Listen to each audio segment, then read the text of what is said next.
नमस्कार। आप देख रहे हैं हमारा यूट्यूब चैनल फोक टेल्स कहानी सुनो। आज मैं हाजिर हूँ मुंशी प्रेमचंद द्वारा लिखी एक नई कहानी के साथ। कहानी का शीर्षक है चमत्कार। सुनते हैं कहानी। बीए पास करने के बाद चंद्र प्रकाश को एक ट्यूशन करने के सिवा और कुछ न सूझा। उसकी माता पहले ही मर चुकी थी। इसी साल पिता का भी देहांत हो गया और प्रकाश जीवन के जो मधुर स्वप्न देखा करता था वे सब धुल गए। पिता ऊंचे ओहदे पर थे। उसकी कोशिश से चंद्र प्रकाश को कोई अच्छी जगह मिलने की पूरी आशा थी, पर वे सब मंसूबे धरे रह गए और अब गुजर बसर के लिए वही 30 रुपए महीने की ट्यूशन रह गई। पिता ने कुछ संपत्ति भी छोड़ी, उल्टे बधू का बोझ और सिर पर लाद दिया। और स्त्री भी मिली तो पढ़ी लिखी शौकीन जवान की तेज, जिसे मोटा खाने और मोटा पहनने से मर जाना कबूल था। चंद्र प्रकाश को 30 रुपए महीने की नौकरी करते शर्म तो आई, लेकिन ठाकुर साहब ने रहने का स्थान देकर उसके आंसू पहुंच दिए। यह मकान ठाकुर साहब के मकान से बिल्कुल मिला हुआ था, पक्का, हवादार, साफ सुथरा और जरूरी सामान से लैस। ऐसा मकान 20 रुपए महीने से कम पर ना मिलता। काम केवल 2 घंटे का। लड़का था तो लगभग उन्हीं के उम्र का, पर बड़ा कुंद जेहन कामचोर, अभी 9वें दर्जे में पढ़ता था। सबसे बड़ी बात यह कि ठाकुर और ठकुराइन दोनों प्रकाश का बहुत आदर करते थे, बल्कि उसे लड़का ही समझते थे। वह नौकर नहीं, घर का आदमी था और घर के हर एक मामले में उसकी सलाह ली जाती थी। ठाकुर साहब अंग्रेजी नहीं जानते थे। उनकी समझ में अंग्रेजीदा लौंडा भी उनसे ज्यादा बुद्धिमान, चतुर और तजुर्बेकार था। संध्या का समय था। प्रकाश ने अपने शिष्य वीरेंद्र को पढ़ाकर छड़ी उठाई तो ठकुराइन ने आकर कहा, अभी न जाओ बेटा, जरा मेरे साथ आओ, तुमसे कुछ सलाह करनी है। प्रकाश ने मन ही मन सोचा, आज कैसी सलाह, वीरेंद्र के सामने क्यों नहीं कहा। उसे भीतर ले जाकर रमा देवी ने कहा, तुम्हारी क्या सलाह है कि वीरू को ब्याह दूं? एक बहुत अच्छे घर से संदेशा आया है। प्रकाश ने मुस्कुराकर कहा, यह तो वीरू बाबू से ही पूछिए। नहीं, मैं तुमसे पूछती हूँ। प्रकाश ने असमंजस में पड़कर धीरे से कहा, मैं इस विषय में क्या सलाह दे सकता हूँ। उसका 20वां साल तो है, लेकिन यह समझ लीजिए कि पढ़ना हो चुका। तो अभी ना करूं, यही सलाह है।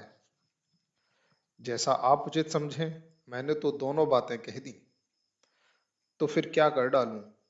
मुझे यही डर लगता है कि लड़का कहीं बहक ना जाए। मेरे रहते इसकी तो आप चिंता ना करें। हाँ, इच्छा हो तो कर डालिए, कोई हर्ज भी नहीं है। सब तैयारियां तुम्ही को करनी पड़ेंगी, यह समझ लो। तो मैं इनकार कब करता हूँ। रोटी की खैर मनाने वाले शिक्षित युवकों में एक प्रकार की दुविधा होती है, जो उन्हें सदैव अप्रिय सत्य कहने से रोकती है। प्रकाश में भी यही कमजोरी थी। बात पक्की हो गई और विवाह का सामान होने लगा। ठाकुर साहब उन मनुष्यों में थे जिन्हें अपने ऊपर विश्वास नहीं होता। उनकी निगाह में प्रकाश की डिग्री उनके 60 साल के अनुभव से कहीं मूल्यवान थी। विवाह का सारा आयोजन प्रकाश के हाथों में था। 10-12 हजार रुपए खर्च करने का अधिकार कुछ कम गौरव की बात न थी। देखते देखते ही फटेहाल युवक जिम्मेदार मैनेजर बन बैठा। कहीं कपड़े वाला उसे सलाम करने आया है, कहीं मोहल्ले का बनिया घेरे हुए है, कहीं गैस और कहीं शमियाने वाला खुशामद कर रहा है। प्रकाश चाहता तो 200-400 रुपए बड़ी आसानी से बना लेता, लेकिन वह इतना नीच न था। उसके साथ क्या दगा करता, जिसने सब कुछ उसी पर छोड़ दिया था। पर जिस दिन उसने 5 हजार के जेवर खरीदे, उस दिन उसका मन चंचल हो उठा। घर आकर चंपा से बोला, हम तो यहाँ रोटियों के मोहताज हैं और दुनिया में ऐसे आदमी पड़े हुए हैं जो हजारों लाखों रुपए के जेवर बनवा डालते हैं। ठाकुर साहब ने आज बहू के चढ़ावे के लिए 5 हजार के जेवर खरीदे। ऐसी ऐसी चीजें कि देखकर आंखें ठंडी हो जाएं। सच कहता हूँ, बाज चीजों पर तो आंख नहीं ठहरती थी। चंपा ईर्ष्या जनित विराग से बोली, "उम, हमें क्या करना है? जिन्हें ईश्वर ने दिया है वे पहने, यहाँ तो रोकर मरने के लिए ही पैदा हुए हैं।" चंद्र प्रकाश, इन्हीं लोगों की मौज है, न कमाना न धमाना, बाप दादा छोड़ गए हैं, मजे से खाते और चैन करते हैं। इसी से कहता हूँ ईश्वर बड़ा अन्यायी है। चंपा, अपना अपना पुरुषार्थ है, ईश्वर का क्या दोष? तुम्हारे बाप दादा छोड़ गए होते तो तुम भी मौज करते। यहाँ तो रोटियां चलना मुश्किल है, गहने कपड़े को कौन रोए? और न इस जिंदगी में ऐसी कोई आशा ही है, कोई गत की साड़ी भी नहीं रही कि किसी भले आदमी के घर जाऊं तो पहनूं। मैं तो इसी सोच में हूं कि ठकुराइन के यहाँ ब्याह में कैसे जाऊंगी। सोचती हूँ बीमार पड़ जाती तो जान बचती। यह कहते कहते चंपा की आंखें भर आई। प्रकाश ने तसल्ली दी, साड़ी तुम्हारे लिए लाऊंगा। अब क्या इतना भी न कर सकूंगा? मुसीबत के ये दिन क्या सदा बने रहेंगे? जिंदा रहा तो एक दिन तुम सिर से पांव तक जेवरों से लदी रहोगी। चंपा मुस्कुराकर बोली, चलो ऐसी मन की मिठाई मैं नहीं खाती। निवाह होता जाए यही बहुत है, गहनों की साध नहीं है। प्रकाश ने चंपा की बातें सुनकर लज्जा और दुख से सिर झुका लिया। चंपा उसे इतना पुरुषार्थहीन समझती है।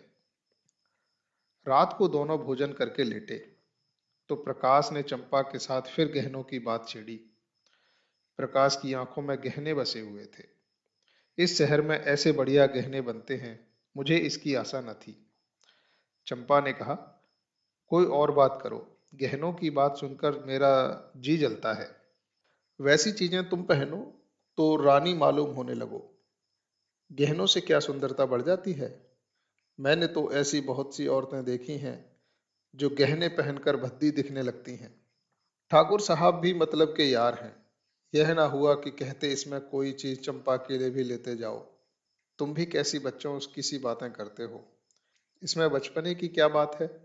कोई उदार आदमी कभी इतनी कृपणता नहीं करता।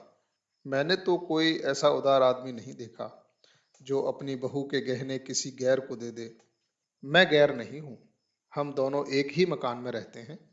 मैं उनके लड़के को पढ़ाता हूँ और शादी का सारा इंतजाम कर रहा हूँ। अगर 100-200 की कोई चीज दे देते तो वह निष्फल न जाती, मगर धनवानों का हृदय धन के भार से दबकर सिकुड़ जाता है, उसमें उदारता के लिए स्थान नहीं रहता। रात के 12 बज गए हैं, फिर भी प्रकाश को नींद नहीं आती। बार बार ही चमकीले गहने आंखों के सामने आ जाते हैं। कुछ बादल हो गए हैं और बार बार बिजली चमक उठती है। सहसा प्रकाश चारपाई से उठ खड़ा हुआ। उसे चंपा का आभूषणहीन अंग देखकर दया आई। यही तो खाने पहनने की उम्र है और इसी उम्र में इस बिचारी को हर चीज के लिए तरसना पड़ रहा है। प्रकाश दबे पांव कमरे से बाहर निकलकर छत पर आया। ठाकुर साहब की छत इस छत से मिली हुई थी। बीच में कोई 5 फीट ऊंची दीवार थी। वह दीवार पर चढ़कर ठाकुर साहब की छत पर आहिस्ता से उतर गया। घर में बिल्कुल सन्नाटा था। उसने सोचा पहले जीने से उतरकर ठाकुर साहब के कमरे में चलूं।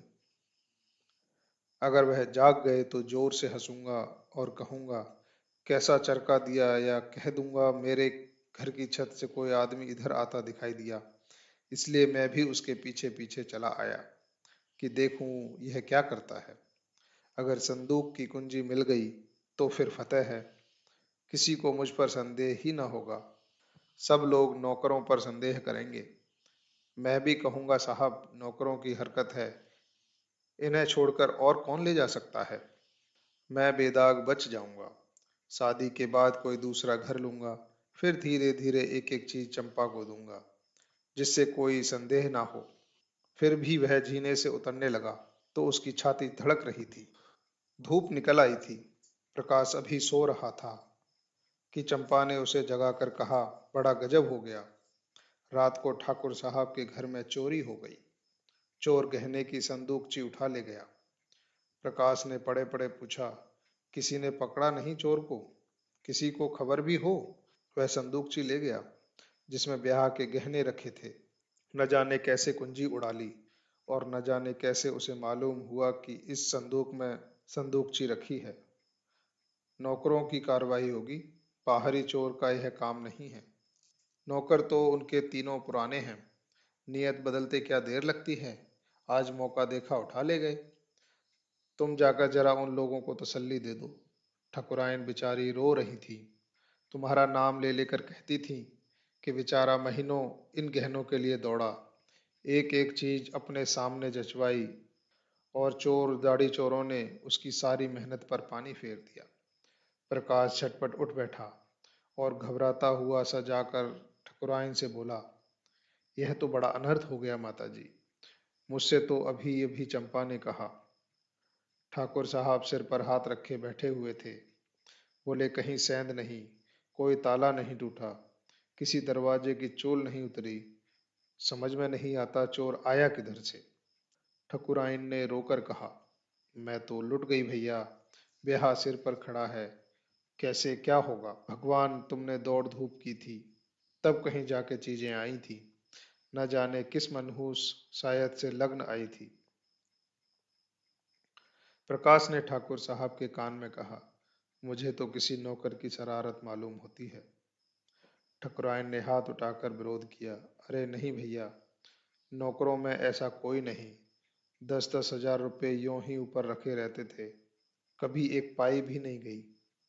ठाकुर साहब ने नाक सिकोड़ कर कहा, तुम क्या जानो, आदमी का मन कितना जल्द बदल जाया करता है। जिसने अब तक चोरी नहीं की वह कभी चोरी नहीं करेगा, यह कोई नहीं कह सकता। मैं पुलिस में रिपोर्ट करूंगा और एक एक नौकर की तलाशी कराऊंगा, कहीं माल उड़ा दिया होगा। जब पुलिस के जूते पड़ेंगे तो आप ही कबूलेंगे। प्रकाश ने पुलिस का घर में आना खतरनाक समझा, कहीं उन्हीं के घर में तलाशी ले तो अनर्थ ही हो जाए। बोले, पुलिस में रिपोर्ट करना और तहकीकात कराना व्यर्थ है। पुलिस माल तो न बरामद कर सकेगी, हाँ नौकरों को मार पीट भले ही कर लेगी, कुछ नजर भी उसे चाहिए, नहीं तो कोई दूसरा ही स्वांग खड़ा कर देगी। मेरी तो बस यही सलाह है कि एक एक नौकर को एकांत में बुलाकर पूछा जाए। ठाकुर साहब ने मुंह बनाकर कहा, तुम भी क्या बच्चों की सी बातें करते हो प्रकाश बाबू। भला चोरी करने वाला अपने आप को भूलेगा। तुम मारपीट भी नहीं करते। हाँ, पुलिस में रिपोर्ट करना मुझे भी फजूल मालूम होता है। माल बरामद होने से रहा, उल्टे महीनों की परेशानी हो जाएगी। प्रकाश, लेकिन कुछ ना कुछ तो करना ही पड़ेगा। ठाकुर, कोई लाभ नहीं। हाँ, अगर कोई खुफिया पुलिस हो जो चुपके पता लगाए तो अलबत्ता माल निकल आए, लेकिन यहाँ ऐसी पुलिस कहाँ। तकदीर ठोक कर बैठे रहो और क्या। प्रकाश, आप बैठे रहिए, लेकिन मैं बैठने वाला नहीं। मैं इन्हीं नौकरों के सामने चोर का नाम निकलवाऊंगा। ठकुराइन, नौकरों पर मुझे पूरा विश्वास है, किसी का नाम निकल भी आए तो मुझे बराबर संदेह ही रहेगा। ऐसा लगता है कि यह किसी बाहर के आदमी का ही काम है, चाहे जिधर से आया हो, पर चोर आया बाहर से, तुम्हारे कोठे से भी तो आ सकता है। ठाकुर, हाँ, जरा अपने कोठे पर तो देखो, शायद कुछ निशान मिले। कल दरवाजा तो खुला नहीं रह गया। प्रकाश का दिल धड़कने लगा। बोला, मैं तो 10 बजे द्वार बंद कर लेता हूँ। हाँ, पहले से कोई मौका पाकर कोठे पर चला गया हो और वहां छिपा बैठा हो तो दूसरी बात है। तीनों आदमी छत पर गए तो बीच की मुडेर पर किसी के पांव की रगड़ के निशान दिखाई दिए। जहां पर प्रकाश का पांव पड़ा था, वहां का चूना लग जाने के कारण छत पर पांव के निशान पड़ गया था। प्रकाश की छत पर जाकर मुंडेर के दूसरी तरफ देखा तो वैसे ही निशान वहां भी दिखाई दिए। ठाकुर साहब सिर झुकाए खड़े थे, संकोच के मारे कुछ कह ना सकते थे। प्रकाश ने उनके मन की बात खोल दी। इससे तो स्पष्ट होता है कि चोर मेरे ही घर से आया, अब तो कोई संदेह ही नहीं रहा। ठाकुर साहब ने कहा, हाँ, मैं भी यही समझता हूँ, लेकिन इतना पता लग जाने से ही क्या हुआ, माल तो जाना था सो गया। अब चलो आराम से बैठें, आज रुपए की कोई फिक्र करनी होगी। प्रकाश, मैं आज ही वह घर छोड़ दूंगा। ठाकुर, क्यों, इसमें तुम्हारा कोई दोष नहीं। प्रकाश, आप कहें, लेकिन मैं समझता हूँ कि मेरे सिर बड़ा भारी अपराध लग गया। मेरा दरवाजा 9-10 बजे तक खुला ही रहता है। चोर ने रास्ता देख लिया। संभव है 2-4 दिन में फिर से घुसे। घर में अकेली एक औरत सारे घर की निगरानी नहीं कर सकती। इधर वह तो रसोई में बैठी है, उधर कोई आदमी चुपके से ऊपर चढ़ जाए तो जरा भी आहट नहीं मिल सकती। मैं घूम घाम कर कभी 9 बजे आया, कभी 10 बजे, और शादी के दिनों में तो देर होती ही रहेगी। उधर का रास्ता बंद हो जाना चाहिए। मैं तो समझता हूँ इस चोरी की सारी जिम्मेदारी मेरे सिर है। ठकुराइन डरी और धीरे से बोली, तुम चले जाओगे भैया, तब तो घर और फाड़ खाएगा। प्रकाश, कुछ भी हो माताजी, मुझे बहुत जल्द घर छोड़ना ही पड़ेगा। मेरी गफलत से चोरी हुई, इसका मुझे प्रायश्चित करना ही पड़ेगा। उम्मीद करता हूँ ये कहानी आपको पसंद आई होगी। ऐसी ही और कहानियों को सुनने के लिए हमारे चैनल को सब्सक्राइब कीजिए, लाइक कीजिए, शेयर कीजिए। मिलते हैं ऐसी ही एक और नई कहानी के साथ अगले वीडियो में। तब तक धन्यवाद।